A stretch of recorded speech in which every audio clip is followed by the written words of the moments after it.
क्या आपको पता है कि आज भारत के ऊपर एक बहुत बड़ा खतरा मंडरा रहा है, लेकिन आज उस पे कोई बात करने को तैयार नहीं। आखिर क्यों इस बड़े मुद्दे पे लोग बात करने को तैयार नहीं है? हालांकि इस मुद्दे को देख सब रहे हैं, लेकिन इग्नोर कर रहे हैं। मैं बात कर रहा हूँ प्रधानमंत्री और प्रधानमंत्री पद को लेके, क्योंकि आज देखा जाए तो हर कोई प्रधानमंत्री और प्रधानमंत्री पद को ऐसे ही गाली दे देता है। तो आखिर इसकी शुरुआत कैसे होती है कि लोग किसी को भी कैसे भी गाली दे दे और कोई भी सुन लेता है? शुरू होता है ये बीजेपी का ही किया हुआ है, जो कि आज बीजेपी को ही भारी पड़ रहा है और आने वाले टाइम में देश के नए प्रधानमंत्री नए नेताओं को ये चीज़ झेलना पड़ेगा। जैसे कि जब शुरुआत हुआ था चुनाव, तो उस टाइम पे बहुत ज़्यादा पीआर कैंपेन चलाया गया था राहुल गांधी के खिलाफ, जहां राहुल गांधी को पप्पू घोषित किया गया।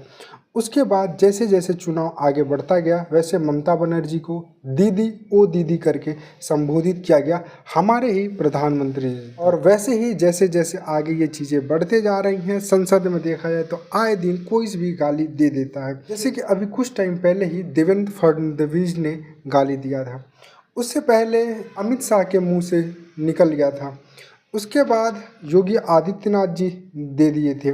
उसके बाद अगर देखा जाए तो एक बार होता है कांग्रेस पार्टी नेशनल टीवी पे बीजेपी को गाली देते हैं, और वो भी छोटी मोटी नहीं, माँ बहन की।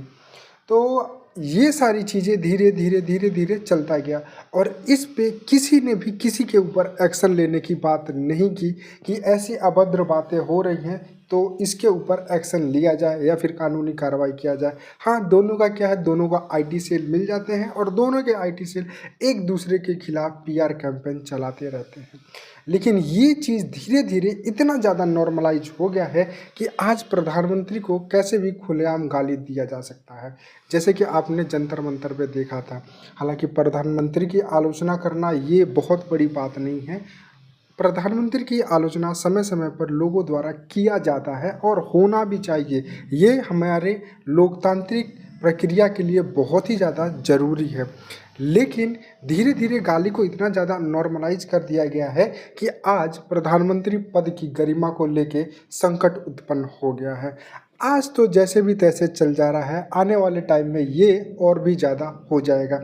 जैसा कि विपक्ष के नेता जो हैं कि राहुल गांधी, इनकी ज़बान भी थोड़ी बहुत लड़खड़ा गई है, टूट गई है, ऐसे बोल सकते हैं, क्योंकि वो प्रधानमंत्री को प्रधानमंत्री नहीं तू करके बोलते हैं और संबोधित करते हैं। हालांकि हर एक नेता का यही है कि वो ऐसे ही बात करता है। अगर विपक्ष का नेता की बात किया जाए तो वो पक्ष वाले नेता के लिए तू तड़ाक यूज करता है और पक्ष वाले विपक्ष के लिए तू तड़ाक यूज करते हैं और गालियों से संबोधित करते हैं। लेकिन आखिर ये कब तक चलेगा? एक न एक दिन इस पर विराम लगेगा, और जब लगेगा तो इसके ऊपर बहुत ज़्यादा कानूनी प्रक्रिया का दबाव आएगा। लेकिन तब तक जनता जो है वो नॉर्मलाइज हो जाएगी। जनता इन सारी चीज़ों को नहीं समझेगी, वो कहेगी कि हमें विरोध करना है तो बस अब गाली ही मुद्दा रह गया है। तो इसी वजह से अब देखा जाए तो प्रधानमंत्री पद को लेके बहुत ही ज़्यादा संकट आ चुका है। आने वाले टाइम में ये खतरा और भी ज़्यादा बढ़ जाएगा, क्योंकि अभी तो जेन जी इसका उपयोग कर रही है, आगे चल के जेन अल्फ़ा आएगी जो कि इससे भी ज़्यादा एडवांस है, और ये तो बात बात पे गाली ही देते हैं और बिना गाली के बात ही नहीं करते।